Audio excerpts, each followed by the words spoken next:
السلام علیکم ورحمۃ اللہ وبرکاتہ۔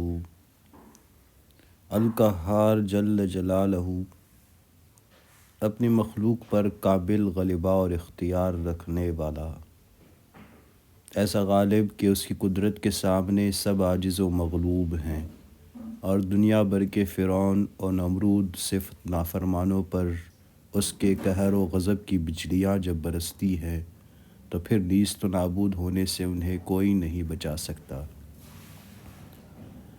تاریخ کی روایت ہے کہ سلطنت روم میں پامپیائی کا کوئی آتش فشاں جب پٹھا اور اس سے سیاہ آگ کا سیلاب آیا جس سے زمین میں بھی زلزلہ کی کیفیت پیدا ہو گئی، تو اس وقت آدھا دن گزر چکا تھا اور لوگ ایمفی تھیٹر میں بیٹھے ہوئے شیروں اور چیتوں کو، زندہ انسان قیدیوں کے جسموں کو اپنے پنجوں اور جبڑوں سے نوچتے اور چیرتے پھاڑتے دیکھ کر لطف اندوز ہو رہے تھے۔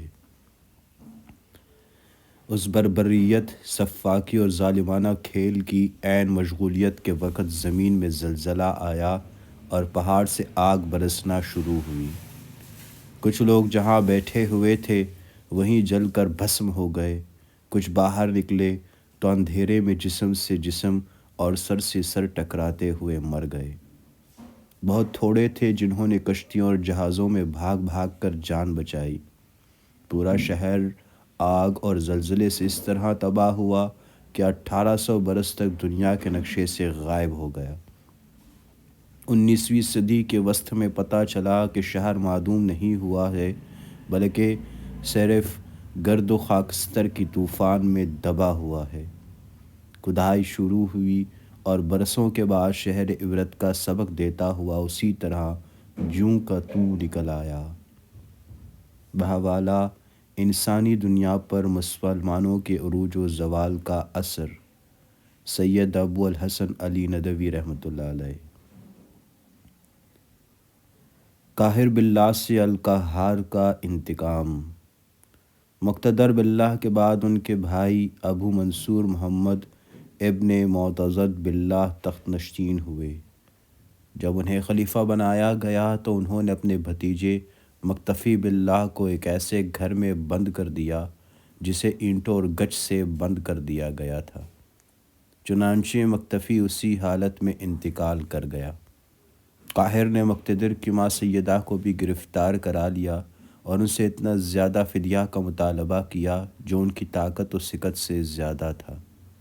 ان کو ڈرایا، دھمکایا، مارا، اذیتیں دی، طرح طرح کی پریشانیوں میں مبتلا کیا، یہاں تک کہ سیدہ کو الٹا لٹکایا کہ پیشاب بہہ کر منہ میں آتا تھا، اور سیدہ یہ کہتی تھی کہ آپ اللہ کی کتاب کی روح سے تمہاری ماں نہیں ہیں۔ کیا اس نے پہلی مرتبہ اس سے قبل اپنے بیٹے سے تجھے نجات نہیں دلوائی؟ اس کے باوجود تم سزائے دے رہے ہو، فدیہ اس وقت مانگ رہے ہو جب کہ مال دولت ختم ہو گیا ہے۔ چنانچہ تھوڑے دنوں کے بعد سیدہ کا انتقال ہو گیا۔ اب خدا کی کرنی دیکھیے کہ کچھ دنوں کے بعد قاہر باللہ کے فوجیوں نے بغاوت کر دی اور فساد برپا کر کے محل پر حملہ کر دیا۔ آخر کار قاہر غسل خانہ کی چھت پر بھاگ کر کسی جگہ چھپ گیا۔ تھوڑی دیر کے بعد فوجیوں نے آ کر قید کر لیا، خلافت سے معزول کر کے آنکھیں نکال لی۔ غالباً یہ حادثہ ماہ جمادی الثانیہ 322 ہجری میں پیش آیا۔ ایک صاحب بیان کرتے ہیں کہ وہ بغداد کی جامع مسجد منصور میں نماز پڑھ رہا تھا کہ اچانک اس نے ایک آدمی کو دیکھا کہ اس کا چہرہ مسخ ہے، جسم پر زرد رنگ کا جبہ اور روئی کا گدا ہے، اور وہ آدمی صدا لگا رہا ہے کہ لوگوں تم صدقات وغیرہ سے مدد کرو۔ کل وہ امیر المومنین تھا اور آج مسلمانوں میں سب سے زیادہ فقیر ہو گیا ہے۔ لوگوں سے پوچھا کہ بھائی ان کے بارے میں کیا معلومات ہے، تو بتایا گیا کہ یہ قاہر باللہ ہے۔ قاہر باللہ کی خلافت 6 سال 6 ماہ 1 ہفتہ رہی۔ قاہر زبردست، بیہودہ، خون ریز، شہباز خلیفہ تھا۔ اس کے پاس ایک نیزہ تھا جب تک یہ اس کے ذریعے سے کسی کو قتل نہیں کر دیتا تھا اسے نہیں رکھتا تھا۔ اگر سلیم التباہ درمان موجود نہ ہوتے تو یہ لوگوں کو تباہ کر دیتا۔ بحوالہ حیات الحیوان۔ القہار کا مسلط کردہ حالیہ سونامی طوفان۔ وقت اپنی تیز رفتاری کے مطابق سفر طے کر رہا ہے اور زمین کے سینے پر مختلف قسم کی آفتوں، حادثوں اور طوفانوں کے زخم چھوڑتا جا رہا ہے۔ عصر حاضر کی حیرتناک سائنسی ایجادات، بھاری بھرکم مشینیں اور آلات، ستاروں اور سیاروں کے فاصلے ناپنے اور ان میں تانک جھانک کرنے والی دوربینیں آنکھوں سے لگائے ماہرین سائنس و ارضیات کی بے بسی، بے خبری اور بے وقتی کا اندازہ لگائیے کہ 26 دسمبر 2004 عیسوی اتوار کی صبح جب انڈونیشیا اور سری لنکا کے جزائر میں امریکہ اور یورپ سے تشریف لانے والے سیاح کرسمس اور نئے سال کی خوشی میں حیوانوں کی طرح کھلے عام داد عیش دینے میں مصروف تھے کہ اچانک منظر بدلا۔ زمین ایک خوفناک گھڑگھڑاہٹ کے ساتھ تھرتھرائی اور سمندر کی لہروں نے 10 میٹر اوپر اچھل کر آبادیوں کا رخ کر لیا۔ عیش و مستی میں مدہوش انسان ٹھوکر کھا کر گرے اور ابھی اٹھنا ہی چاہتے تھے کہ چیختے چنگاڑتے پانی کے ریلوں نے انہیں اٹھا کر دیواروں سے پٹخا اور بلند و بالا عمارات کو لمحوں میں بیخ و بند سے اکاڑ کر ان کے سروں پر دے مارا۔ کوئی بھی اس طوفان کو نہ روک سکا۔ روکنا تو کیا ممکن ہوتا، کوئی بھی اس کا پہلے سے پتہ نہ چلا سکا، اور چند ہی ساتوں میں یہ سمندری طوفان بے شمار انسانوں اور ان کی املاک و اموال کو غرق کرنے کے بعد اس قوت کے اشارے پر جس نے اسے برپا کیا تھا تھم گیا۔ Bharat, Sri Lanka, Thai land, Indonesia اور مالدیپ کے متعدد جزیروں کی 90% آبادی تباہ ہو گئی۔ محتاط اندازے کے مطابق مرنے والوں کی تعداد 2.5 لاکھ ہے، لیکن ماہرین کے مطابق صحیح تعداد کبھی معلوم نہیں ہو سکے گی۔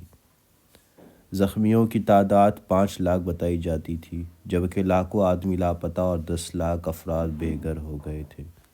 لاکھوں افراد کی لاشیں ٹھکانے لگانے کا کام بروقت مکمل نہ ہو سکنے کے سبب لاشوں میں بدبو پڑ گئی، جس نے سینکڑوں کلومیٹر کے علاقے کو اپنی لپیٹ میں لے لیا اور مختلف بیماریاں پھوٹ پڑیں۔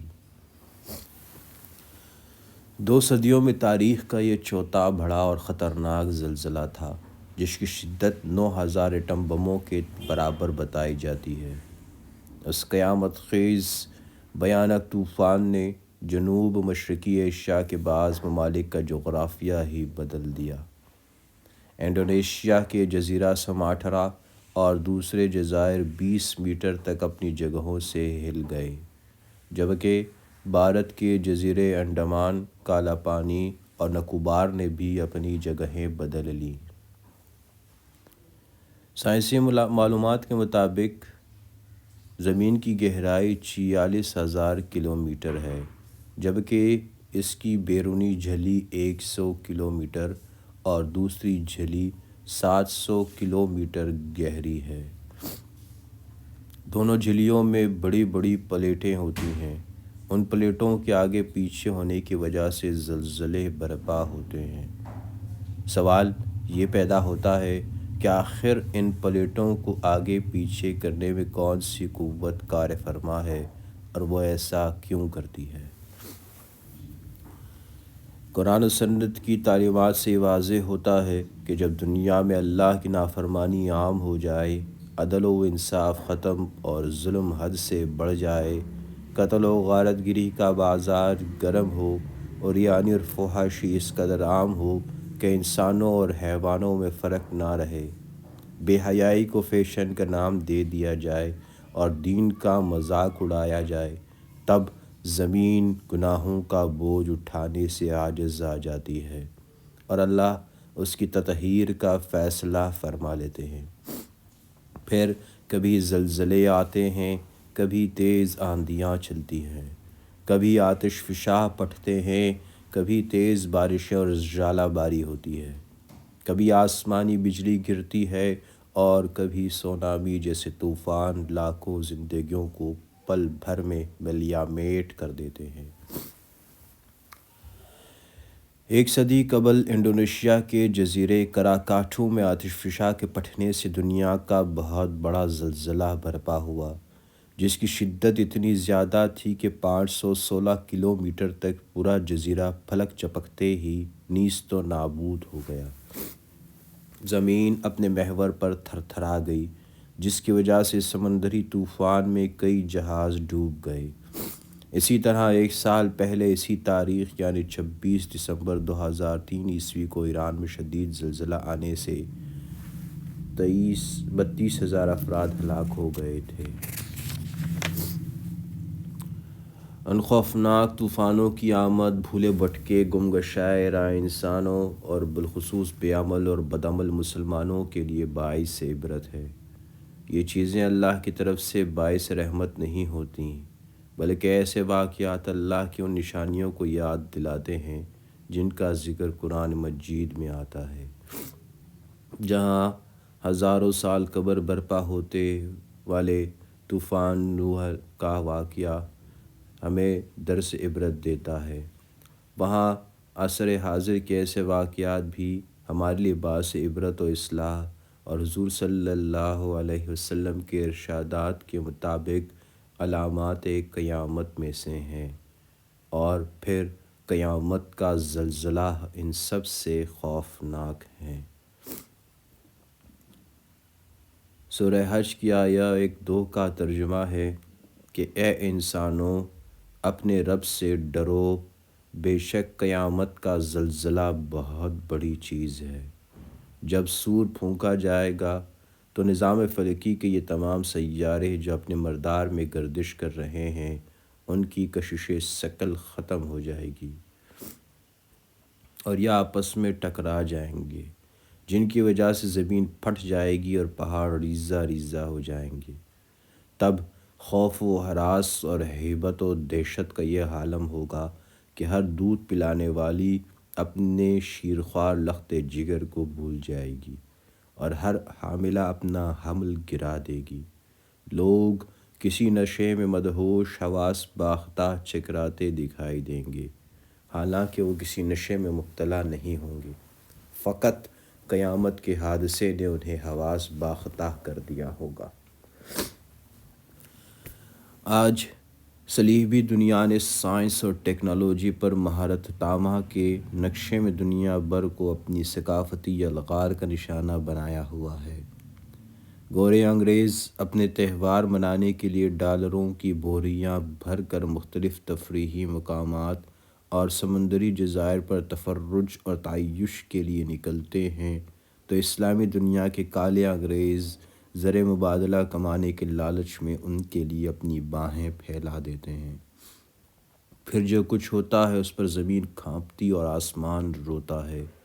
اللہ کا غضب جوش میں آ کر مسلم و کافر کی تمیز کیے بغیر دونوں جنسوں کو غرقاب کر دیتا ہے۔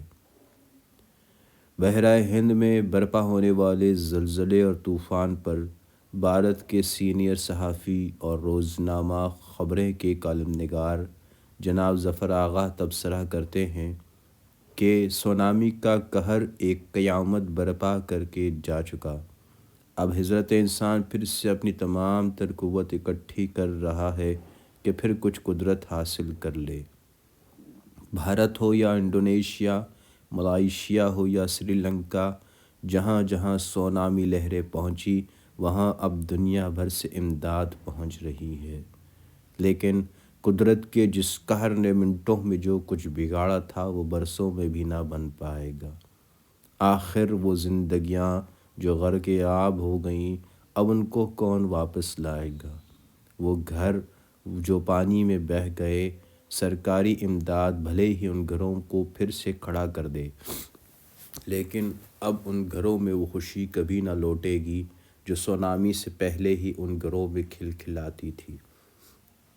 برسوں سمندر کی آواز لوگوں کو ڈرائے گی راتوں میں مائیں اور بچے لہروں کی آواز سے ڈر کر اٹھ جائیں گے، لیکن پھر آہستہ آہستہ قرار آئے گا۔ زندگی بھی چند برسوں میں اپنے محور پر لوٹ آئے گی۔ مچھیرے ویسے ہی سمندر میں جال پھینکیں گے۔ حضرت انسان پھر سب کچھ بھول کر انہی سمندروں کی لہروں پر بھی بسیرا کرے گا۔ لیکن پھر جب انسان کو گھمنڈ ہو جائے گا کہ ہم نے تو قدرت پر قابو پا لیا، پھر کوئی سونامی، کوئی زلزلہ، کوئی قحط، مہلک بیماری، پھر کوئی سیلاب ہم کو آ کر یاد دلائے گا کہ حضرت انسان جیسے ہزاروں برس پہلے لاچار و مجبور تھا، ویسا ہی لاچار و مجبور آج بھی ہے۔ سونامی صرف ایک قہر اور قیامت کی ایک جھلک ہی نہیں تھی۔